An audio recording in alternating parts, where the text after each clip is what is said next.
IVF చికిత్సలో 25% భారీ discount, free doctor consultation, free ultrasound scan, logo launch, Andro max advanced male infertility centre ను కూడా ప్రారంభించారు. Sir, Chandrababu గారి కేసుల గురించి పెద్ద ఎత్తున ప్రస్తుతం ఏపీలో చర్చ జరుగుతుంది. ముందుగా ఎందుకని ఈ విధంగా జరుగుతుందంటే ఏమంటారు?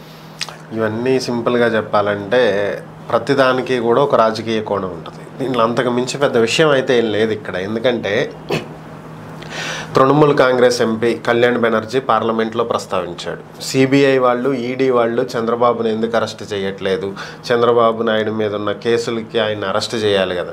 ఇక్కడ సిబిఐ దగ్గర, ఈడీ దగ్గర అసలు కేసులు లేవు చంద్రబాబుకి. వాళ్ళు ఎందుకు వచ్చి అరెస్ట్ చేస్తారు? ఉన్నది సిఐడి దగ్గర. సిఐడి దాని మీద విచారణ చేస్తుంది. దానికి సంబంధించి ఆల్రెడీ ఆయన రెగ్యులర్ బెయిల్లో ఉన్నాడు. మరి ఎట్లా అరెస్ట్ చేస్తారు? జగన్ రెగ్యులర్ బెయిల్లో బయటకు వచ్చి కదా ఇప్పుడు దాకా ఉన్నది, అంతే కదా. సో ఎవరైనా సరే ఒక ప్రొసీజర్ ప్రకారమే వెళ్తారు. సో ఇప్పుడు కొత్తగా ఈరోజు ఒక ఆయన వెళ్ళి ఏపీ హైకోర్టులో పిల్ వేశాడు, ఒక జర్నలిస్ట్ బాలగంగాధర్ తిలక్, స్వతంత్ర టీవీను, స్వతంత్ర దినపత్రిక సంథింగ్.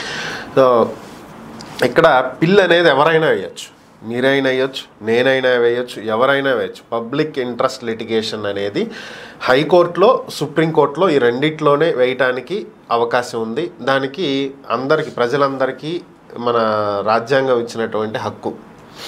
ఆర్టికల్ 32 ప్రకారం సుప్రీంకోర్టులో పిల్ వేయచ్చు. అండర్ ఆర్టికల్ 226 ప్రకారం హైకోర్టులో పిల్ వేయచ్చు.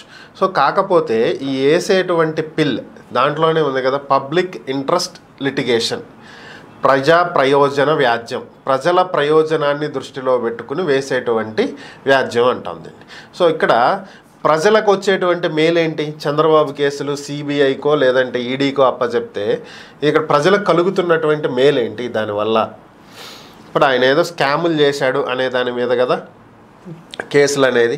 ఇప్పుడు ఏదైతే ఫైబర్ గ్రిడ్డో, స్కిల్ డెవలప్మెంటో, లేదంటే లిక్కర్కి సంబంధించిందో, ఇన్నర్ రింగ్ రోడ్ అలైన్మెంటో, అసైన్ ల్యాండ్స్కి సంబంధించినటువంటి చట్టాలు, ఇవన్నీ ఆల్రెడీ ప్రజెంట్ కోర్టుల్లో నలుగుతున్నటువంటి అంశాలే. దీన్ని ఈరోజు కొత్తగా సిబిఐకి ట్రాన్స్ఫర్ చేసినందువల్ల వచ్చేటువంటి ప్రయోజనాలు ఏమైనా ఉంటాయా? పోనీ చంద్రబాబు కేసులన్నీ సిబిఐకి ట్రాన్స్ఫర్ చేసి, సిబిఐ దర్యాప్తు చేసి, ఈడీ కూడా దర్యాప్తు చేసేసి ఫైనల్గా చంద్రబాబు దోషనో నిర్దోషనో ఏదో ఒకటి తేలుస్తాయి అనుకుందాం. దీనివల్ల ప్రజలకు కలుగుతున్నటువంటి మేలేంటి? ఇప్పుడు ఆ స్కాముల్లో జరిగినటువంటి డబ్బులు ఏమన్నా ప్రజాధనం ఏపీ ఖజానాకి ఏమైనా రాబోతున్నాయా? లేదు కదా. ఎన్నో స్కాములు చూసాము ఇండియాలో. కామన్వెల్త్ స్కామ్ చూసాం, బోఫోర్స్ స్కాములు చూసాం, బొగ్గు స్కాములు చూసాం, ఆఖరికి గేదెలు తినే గడ్డి, పశువులు దాణా స్కాములు కూడా చూసాం, యూరియా స్కాములు చూసాం, ఎన్నో చూసాం. ఈ 2G scam, 2G spectrum scam, వీటిలో దేంట్లోనైనా సరే ఇన్ని వేల కోట్లు, అన్ని వేల కోట్లు అనేది చూసామే తప్పితే దాని రికవరీ ఏ రోజన్నా జరిగిందా? దానికి సంబంధించి ఒక్క రూపాయి అయినా తిరిగి ప్రభుత్వ ఖజానాకి తీసుకురాగలిగారా? ఇది ఏ లెక్కన ప్రజా ప్రయోజన వ్యాజ్యం అవుతుంది? సింపుల్గా చెప్పాలంటే it's particular agenda to target some particular political person లానే ఉంది తప్ప ప్రజలకు ఉపయోగపడేదేంటి? దీంట్లో మీరు ఏదన్నా సరే ఏదలుచుకుంటే పబ్లిక్ ఇంట్రెస్ట్ లిటిగేషను, పలానా అమరావతి దాని మీదో, ఇన్సైడర్ ట్రేడింగ్ మీదో, ఇన్నర్ రింగ్ రోడ్డు మీదో, పలానా వాటిల్లో స్కామ్ జరిగిందనేది మాకు డౌట్గా ఉంది. సో దానికి బాధ్యులు ఎవరో తేల్చండి, దానికి సిబిఐకి అప్పగించండి అంటే ఒక అర్థం ఉంది. చంద్రబాబు కేసులు సిఐడిలో ఉన్నాయి, సిఐడి సరిగ్గా వ్యవహరించట్లేదు. దానికి ఆయన రాసినటువంటి ఎక్స్ప్లెనేషన్ కూడా నేను చూశాను. ఏ రోజైతే ఎన్నికల ఫలితాలు వస్తున్నాయో అదే రోజు అప్పటి డీజీపీగా ఉన్నటువంటి హరీష్ కుమార్ గుప్తా సిఐడి నేర విభాగానికి, ఆర్థిక నేరాల విభాగానికి తాళాలు వేయించారు. సాయుధ బలగాలతో అక్కడ పకడ్బందీగా బందోబస్తు ఏర్పాటు చేశారు. వీటి కారణం చేత సరిగ్గా విచారణ జరగదని మాకు డౌట్గా ఉంది. ఇప్పుడు ఆయన తాళాలు వేయించి బందోబస్తు పెట్టారంటే అక్కడ ఉన్నటువంటి ఆధారాలు ఏవి బయటకు పోవద్దని కదా దాని అర్థం. అంతేగాని అక్కడ ఇంకేదో తారుమారు అయిందని కాదు కదా. అందులోనూ ఈ విషయాలన్నీ ఒక పేపర్లో వచ్చినాయి కాబట్టి దీని మీద మీరు చర్యలు తీసుకోండి. నేను అంత పెద్ద సీనియర్ జర్నలిస్ట్కి ఈ ఒక్క విషయం ఎందుకు అర్థం కాలేదు అనేది నాకు అర్థం కావట్లే. ఎందుకంటే ఎప్పుడూ కూడా కోర్టులు పేపర్ క్లిప్పింగ్స్ని కానీ, పేపర్లో వచ్చేటువంటి న్యూస్ని కానీ, న్యూస్ పేపర్లో వచ్చే ఏ ఆర్టికల్ని కూడా ప్రైమరీ ఎవిడెన్స్గా కన్సిడర్ చెయ్యవు.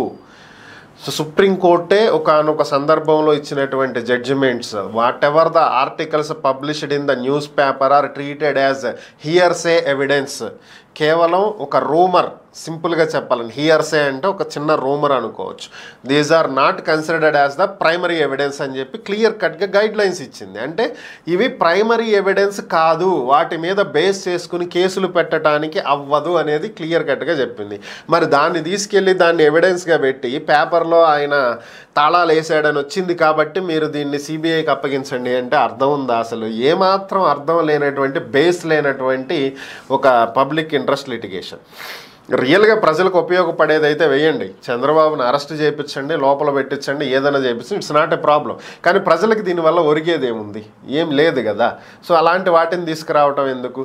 ఏపీ గవర్నమెంట్ అంతర్వేదిలో రథం తగలబడిపోతే ఆ కేసుని సిబిఐకి అప్పగించమంటే సిబిఐ మాకున్న కేసులతోనే చేస్తున్నాము, మాకు ఈ కేసులు వద్దు, మేము విచారణ చెయ్యమని చెప్పింది. మరి అలాంటిది ఎన్నో కేసులతో సతమతం అవుతున్న సిబిఐకి మళ్ళీ ఏదో క్రియేట్ చేసేసి ఏదో అయిపోయింది అనేది క్రియేట్ చేయటం తప్పితే ఇక్కడ ఏమన్నా ఉందా? ఏమీ లేదు. సో ఇవన్నీ నడిచేవి కాదు. కోర్టు ఏం నిర్ణయం తీసుకుంటుందో చూడాలి.